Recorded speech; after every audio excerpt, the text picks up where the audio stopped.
everyone, and welcome to Victoria's Cantina. Today we're having a look at the Hasbro Star Wars, the Black Series, 2014, number 28, Ree Yees. Here's a look at the packaging.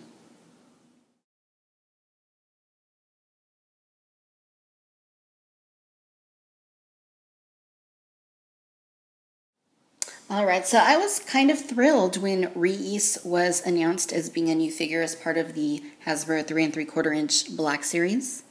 This has always been one of my favorite Jabba's Palace aliens, and the last one that we got was back in the 90s during the Power of the Force 2 line, so we're certainly overdue for a new one, and I'm glad that they finally got around to giving us one. The figure is sculpted marvelously. He just looks really, really great, and I'm truly pleased with the way that this particular figure turned out. I think it's just stunning. The overall silhouette of the figure is very nice, and I also really like the way that they applied the paint and coloring to him. I think it gives it a very natural look, and it looks really, really great. Here is a close-up of the face.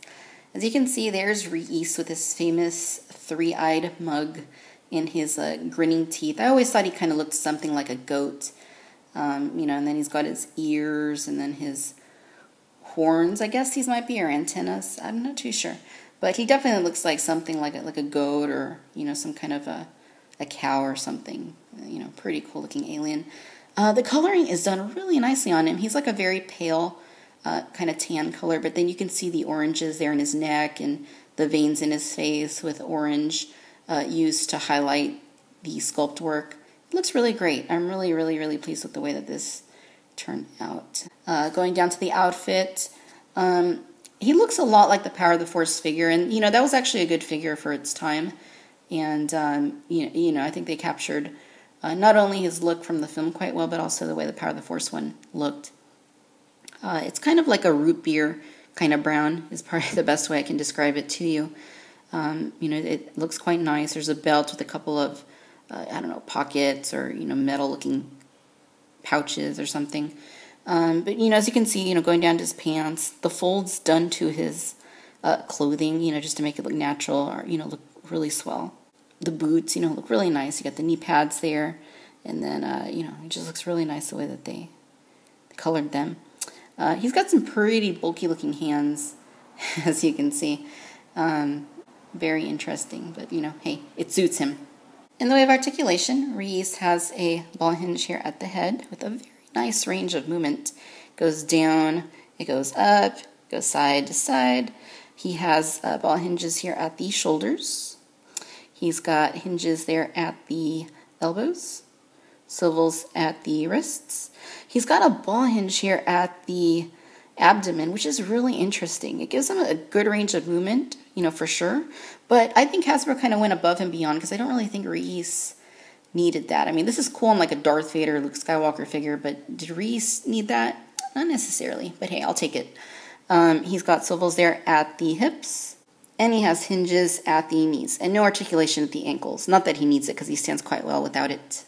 In terms of accessories, Ree Yees comes with 2 blaster pistols, and they are unique pistols, and, it's really cool when they give a figure, unique accessories like they did here. You also get a second larger pistol, and there it is right there. Pretty nice looking pistol. Nice sculpt and detail into it. I mean, they're just plain black. There's nothing special about these. But what's really cool is that if you go back and look at the Power of the Force figure that I mentioned from the 90s, these are the weapons that he came with. These are just resculpts of those weapons, so I think that's pretty awesome. And Ree Yees does, in fact, hold his weapons very nicely, so there are no issues there whatsoever. And with that being said, this concludes our review on the Hasbro Star Wars, the Black Series, 2014, number 28, Ree Yees. All things considered, this is a really nicely done figure. I'm a huge fan of Cantina and Jabba's Palace alien figures, and this has always been one of my favorite Jabba's Palace aliens. And I think Hasbro did a really good job bringing this guy back. It's been a long time since we've seen him, like I said, back in the 90s. And they did a really nice recreation of this character here. Really nicely done sculpt. The paint is terrifically done. The articulation is really nice. He's a little overabundant, in fact, with his ball-hinged torso. And the accessories, are quite nice.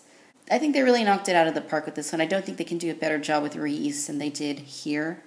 But hey, who's to say they won't go back someday and take another swipe at him, 10, 15, 20 years in the future. Who knows?